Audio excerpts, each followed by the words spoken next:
بسم الله الحمد لله والصلاة والسلام على رسول الله. السلام عليكم.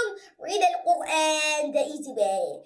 Lesson number 24. F on reading practice 50. بسم الله الحمد لله والصلاة والسلام على رسول الله. Assalamu alaikum. Read Al-Quran the easy way. Lesson number 24. F on reading practice 50% Quranic words. So the 220 words in this series of lessons, 24a to 24g, occur in the Quran 40,000 times, 50%. Wow! Let us take a few of them in this lesson and practice reading them as fluently as possible. Also, repeat after me twice. كذلك كذلك كذلك كفروا كفروا كفروا كل كنا كنا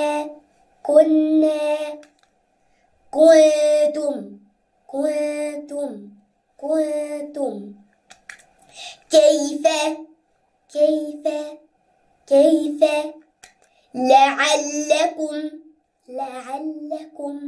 لعلكم. Make sure to hold properly because there is shadda on ne. لعلهم لقد لك لكم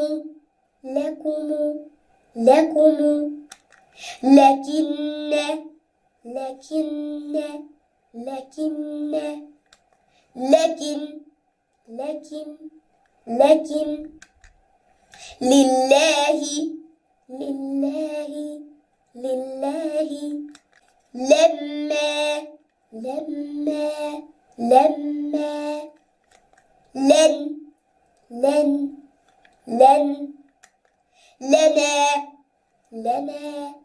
لنا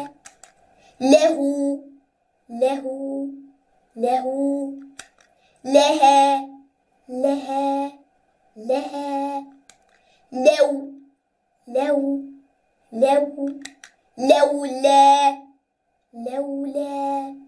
لولا لي ليس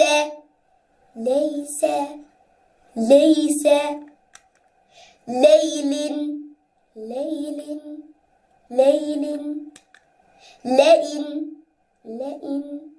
لئن مبين متقين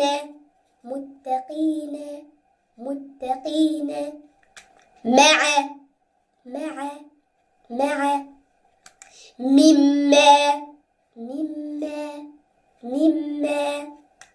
منكم منه منها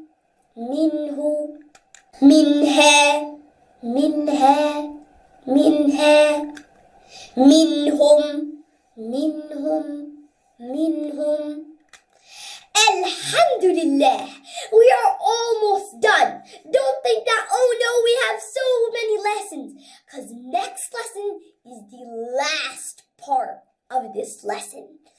So, see you soon in the next lesson. May Allah help us to recite, understand, implement, and propagate this Quran. Wassalamu alaikum wa rahmatullahi wa barakatuhu.